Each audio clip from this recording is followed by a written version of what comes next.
Welcome to Luca is a Billionaire, where the only thing I invest in is your answers. You start by preparing the essentials, calibrate your controller and verify there is no drift. This prevents false motion inputs. Next, pick receivers rated for speed and catching.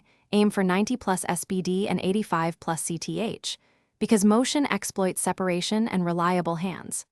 Once done, open Playbook, assign motion to the slot or X receiver, and set motion type to jet or orbit. These create space quickly. Make sure motion sensitivity. You now move into execution. Trigger motion about 0, 5 to 1, 0 seconds before the snap so routes align and defenders reveal keys. Once in motion, read the defender reaction. If the defender presses, plan a quick slant or drag, whereas if they mirror you, set up a double move. If safety rotates, attack the vacated zone with a seam or corner.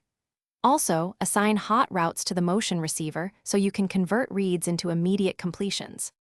You finish the play by creating separation and exploiting the open window.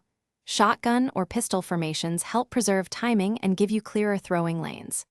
After a few reps, tweak motion timing by plus or minus 0. 2 seconds to correct alignment issues between receiver and route. If things still go wrong, drop rate or misreads, reduce motion sensitivity to 40-45, or swap to a different receiver with better catch or route running. This usually resolves persistent failures.